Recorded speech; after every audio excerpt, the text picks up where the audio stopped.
छात्रों से मेरा विनती है, तुम अभी जुआ हो रे बेटा लोग। तुम जिस उद्देश्य से जनता के पास आया था पहले उसका उद्देश्य पूर्ति करो। तुमको तो राजा बना देगा जनता। कुर्सी में मिलेंगे एमएलए एमपी बैठेंगे तो हमको बॉडीगार्ड मिलेगा, फ्लैट मिलेगा, तलब मिलेगा, तनख्वाह मिलेगा, कहना बहुत दुरुस्त है। बगैर विधायक बगैर एमएलए एमपी का तो मांग नहीं रख सकता है। हम मान लिया ठीक है। तो इतना जो आज तक कम से कम देश आज़ाद हुई है तब से 1500-1600 सांसद बने हैं और 1952 से ले आके आज तक में करे कम से कम 1500-1700 विधायक बने हैं। क्या हुआ? मने विधायक बन गया तो काया पलट हो गया। अपना काया पलट हो सकता है लेकिन राज के लिए कुछ नहीं हुआ है। चचा दिखना ऐसा हो गलो वैसन हो गलो, ईमन इस राज्य के डुबाए दिल थो, यही कहता है। आगामी 2024 के लोकसभा और विधानसभा चुनाव की तैयारी विभिन्न राजनीतिक पार्टी कर रहे हैं। इसी कड़ी में जो जितने भी छात्र नेता थे वो भी आने वाले चुनाव की तैयारी में लग गए हैं। इसी मुद्दे पे हमारे साथ बात करने के लिए पद्मश्री मधु मंसूरी सर हैं। उनसे जानेंगे क्योंकि ये लगातार जो छात्र प्रदर्शन करते रहे थे अपने हित को लेकर उसमें शामिल होते रहे और अपने लोक गायक के माध्यम से सरकार तक अपनी बातों को पहुंचाने की कोशिश करते रहे।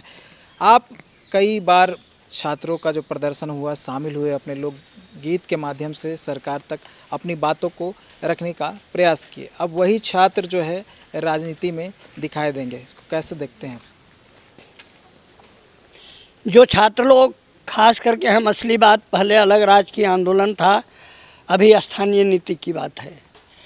तो जो छात्र नेता लोग 1932 का बात लेके जनता के पास जाते हैं, आंदोलन करते हैं और करवाते हैं, विश्वास में जनता उनके साथ आते हैं।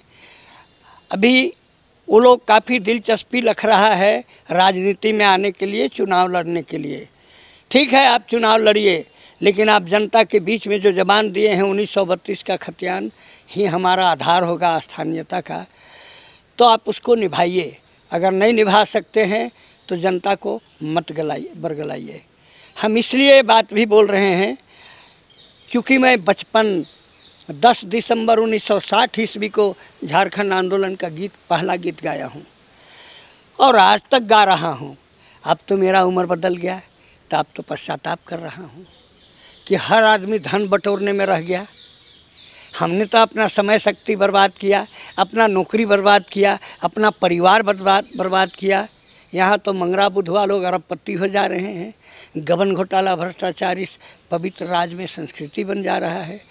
तो हमको भी अब पश्चाताप लगता है, नहीं लगेगा? अब रह गया 1932 का ठोस बात। अगर आपने वादा किए हो तो इसको निभाओ, अगर नहीं निभाते हो तो जनता को धोखा नहीं देना है।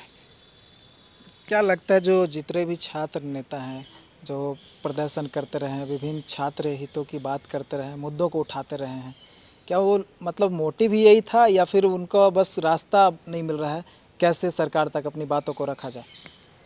छात्र नेताओं को जो हम तो रिक्वेस्ट करूंगा, अनुरोध करूंगा, चूँकि हमारे बाल बच्चे के जैसे हैं, इसलिए बेटा लोग आप लोग सावधान हो जाइए, लोभ लालच में मत फंसिए। आपका तो राज है, आपके लिए तो देश का खजाना खनिज सब भरा पड़ा है। आप जिन बातों को रख कह के मने आए हैं पब्लिक के बीच में और आप पर विश्वास रखा है, उस काम को पूरा कीजिए, अन्यथा ठीक नहीं होगा। मैं आपको इसी संदर्भ में एक और बात बोलता हूँ। अभी हम 17 मई को लोहरदगा में बोला था, 23 साल इस राज का बना हुआ हो गया, आज तक यहाँ कपड़ा मिल नहीं खोला। साल में 25 अरब रुपया इस राज का कपड़ा के नाम पर दूसरे राज चला जाता है। अगर 10 अरब गया तो मजाक बात है। 23 साल हो गया, आज तक चीनी मिल नहीं खुला। साल में कम से कम चीनी का पैसा 10 अरब रुपया दूसरे राज्य चला जाता है। यहाँ 23 साल हो गया, आज तक मेडिसिन जो बीमारियों का दवा होता है ना, हम सोचते हैं 20-25 अरब रुपया हर साल इस राज्य का दूसरे राज्य चला जाता है, पुणे, बंगलोर, बॉम्बे, मेडिसिन वाला, वो भी यहाँ नहीं है। यहाँ तो चापाकल कोड़ने का भी यहाँ के लोगों को ज्ञान नहीं है। तमिलनाडु और आंध्र प्रदेश से चापाकल खोदने आते हैं, माने 2 अरब रुपया वो लोग ले जाता है। अरे यहाँ तो साल भर खाने के लिए अपना मसाला है ना, हल्दी धनिया जीरा गोलकी लहसुन प्याज मिरचाई, वो भी दूसरे जगह से आता है, ट्रक का ट्रक। मैंने क्या करता है क्या करवाता है, हमको तो बहुत ताजुब लगता है। अब मेरा उम्र बदल गया, बहुत समय शक्ति लगाया हूँ, इसलिए अब हमको कष्ट लगता है। अच्छा, आप एक लाभ की बात कर रहे थे कि लोभ में ना आए, क्या लोभ छात्रों को लग रहा है? जो छात्र नेता है क्या लोभ दिखता है? अरे कुर्सी में मिलेंगे, एमएलए एमपी बैठेंगे तो हमको बॉडीगार्ड मिलेगा, फ्लैट मिलेगा, तलब मिलेगा, तनख्वाह मिलेगा। 6 महीना अगर रह गए हम विधायक, उपचुनाव होता है ना, तो 6 महीना में इतना पहाड़ धंसा देता है कि आजीवन पेंशन मिलने लगता है। कितना गलत सोच है। अगर व्यवस्था की गलती है तो ऐसा व्यवस्था नहीं रहना चाहिए। तो छात्रों को भी यही लोभ है क्या? लोभ तो है पैसा का, और नहीं तो अपनी विचारों को तुरंत बदल के चुनाव में कैसे आ गया। अभी पहले तुम 1932 का खतियान का पूर्ति करो जनता को, अब जैसे जैसे आओगे थोड़ा दल उल भीड़ जुटता है, फौरन आप अपनी विचारधारा बदल देते हैं। आदमी आजकल इतना बेवकूफ़ नहीं है, सबको समझता है। हम तो दुखी हैं, हमने समय शक्ति पैसा गंवाया हो। आप भी रहे हैं इनके साथ, बातचीत करते रहे, इनके प्रदर्शन में शामिल होते रहे, तो आपको क्या लगता है कि आपके साथ भी धोखा हुआ है? देखिए, जब जो मुद्दा जिन चीज़ों की पूर्ति नहीं होगी, तब तो हमारे साथ नहीं पूरे समाज के साथ धोखा हुआ है। उनका कहना है उनके पास तो पावर नहीं है, वो तो मांग रख सकते हैं सरकार तक, सरकार उनकी बातों को सुन नहीं रही है, इसलिए उनको सरकार में आने का प्रयास करना होगा, चुनाव लड़ना होगा, और कोई तो उनको रास्ता नहीं मिलता। का कहना बहुत दुरुस्त है।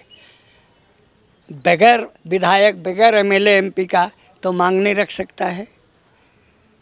हम मान लिया ठीक है, तो इतना जो आज तक कम से कम देश आज़ाद हुई है तब से 1500-1600 सांसद बने हैं, और 1952 से ले आके आज तक में करे कम से कम 1500-1700 विधायक बने हैं। क्या हुआ?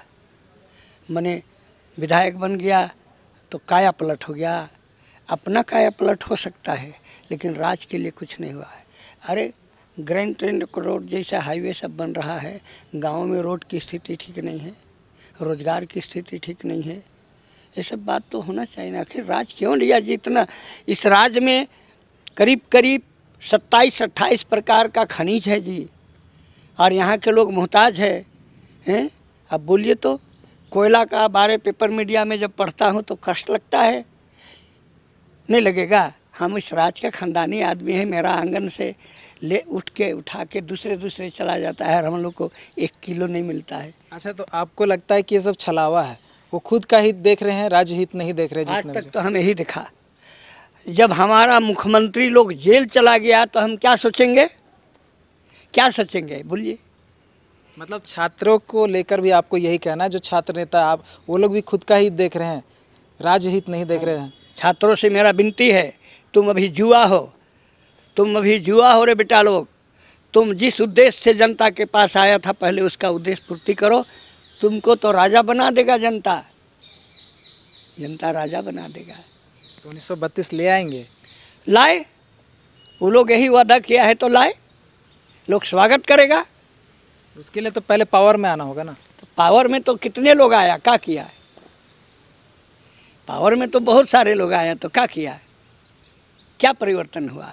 सिर्फ सीमा रेखा तय हुआ है अलग राज का, सिर्फ सीमा रेखा। मतलब आपको ये लगता है कि जिस तरह से दूसरे ने इसी तरह की बातें कही है, इस तरह का वादा किया है, ये जो लोग हैं जो लगातार 1932 संबंधित जो बयानबाजी कर रहे हैं, जिसको लेकर जो है राजनीति में कदम रखना चाह रहे हैं, वो भी इस तरह से ही रह जाएंगे? हाँ, आदमी को आज तक जो हम देखा ना, जो शुरुआत से देखता आया हूँ, जनता बेचारा फंसता जा रहा है, कोई लाभ हमको नहीं है।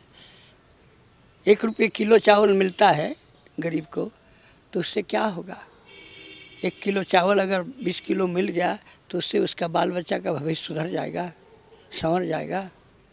अच्छा, आप किससे इमोशनली कनेक्ट थे? जयराम से, देवेंद्र से, मनोज यादव से, किससे? जितना भी देखिए, 1970 तक हम लोग कांग्रेस का वफादार थे। नहीं, अभी जो छात्र नेता हैं जिसे मैंने नाम लिया, देवेंद्र नाथ महतो, मनोज यादव, जयराम महतो, ये लोग से आपका अटैचमेंट रहा है? ये लोग से हमारा अच्छा तरह से परिचित है, ये लोग हमको जानता है। तो बातें होती, क्या कुछ कहते हैं? हमारे पास ये सब कोई बात नहीं बोलता है। चचा दिखने ऐसा हो गलो, वैसन हो गलो, ईमन इस राज्य के डुबाए दिल थो, यही कहता है। तो तुम नेता बनोगे रे बेटा लोग तो इसका काया पलट दोगे। आज तक तो कितना एमएलए और एमपी और सांसद विधायक हुए, कहाँ काया पलट हुआ, कहाँ विकास हुआ। सिर्फ वो नेशनल हाईवे बनता है, वो भी केंद्र सरकार का। तब एक छोटी सी बात बोल रहा हूँ, ये बात बहुत ज़रूरी है। एक बार हमने सोशल मीडिया में पढ़ा था चुनाव के टाइम में कि रांची में 30-32% वोट देने निकला। रांची में शहर में 30-32% आदमी वोट देने निकला और आज छुट्टी है कह के आराम कर रहा था। और गाँव में 70, 75, 80, 85 तक वोट लेता है। जो इतना वोट देता है, जज्बात और लगन और उत्साह, उसका हाल जाके देखिए। और जो 32 सैकड़े 32 आदमी वोट देने आता है, उसके लिए देखिए रोड, ग्रेन, ट्रेन, पानी आदि आदि सब। आदमी सबको अब हमको कष्ट लग रहा है ना, हम बहुत समय शक्ति गंवाया हूँ, इसलिए मैं ऐसा कड़ा बात बोलता हूँ। चलिए, तो इनका कहना है कि जिस तरह से दूसरे नेताओं ने भी इस तरह का वादा किया था और वो भी सत्ता में काबिज हुए, लेकिन उनका वादा ही रह गया, उसी तरह से कहीं ना कहीं जो छात्र नेता है वो ऐसी बातें कहकर राजनीति में आ रहे हैं और चाह रहे हैं कि वो पावर में आए, विधानसभा में अपनी बातों को रखे। लेकिन कहीं ना कहीं ये संदेह है कि दूसरे नेताओं की तरह कहीं उनकी बातें भी बातें ही ना रह जाए। न्यूज़ बायोस्कोप के लिए कैमरा पर्सन नितिन के साथ Neeraj Kumar, Ranchi. Complete solution institute for bright future IIT JEE NEET की तैयारी के लिए फाउंडेशन प्रोग्राम, क्लास 8 से 12 तक की तैयारी, NTSC, olympiads, KVPY and board exams. Tension नहीं लो, CSI आओ।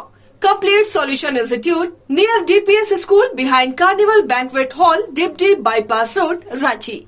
एमिटी यूनिवर्सिटी का पटना और रांची कैंपस पिछले कई सालों से लगातार शिक्षा के क्षेत्र में अनमैच्ड एक्सीलेंस प्रदान कर रही है। यूनिवर्सिटी रिसर्च एंड इनोवेशन की कल्चर को बढ़ावा देती है। यही कारण है कि यहाँ के शिक्षकों और छात्रों ने मिलकर अब तक 700 से ज्यादा रिसर्च पेपर और 30 से ज्यादा पेटेंट फाइल किए हैं। यही नहीं, यहाँ के फैकल्टीज और स्टूडेंट ने 50 से अधिक किताबें पब्लिश की हैं। यूनिवर्सिटी के दोनों ही कैंपस में स्टूडेंट को कॉर्पोरेट प्लेसमेंट प्रोसेस को क्रैक करने के लिए ट्रेनिंग दी जाती है और इसलिए एमिटी यूनिवर्सिटी अपनी स्थापना से ही देश विदेश के कई जानी मानी मल्टीनेशनल कंपनीज जैसे Amazon, Accenture, JP Morgan, JPT, TCS, Wipro, ITC, federal bank, Hindustan Unilever जैसे 180 रेप्यूटेड कंपनीज के लिए रिक्रूटमेंट की प्रेफर्ड चॉइस बन गई है। यही वजह है कि आयुष कुमार को JPT कंपनी लिमिटेड में 24 लाख, जान निसार अख्तर को Amazon से 30 लाख और देव नरूला को ह्यूमन होल्डिंग कंपनी लिमिटेड में 44.5 लाख का पैकेज मिला।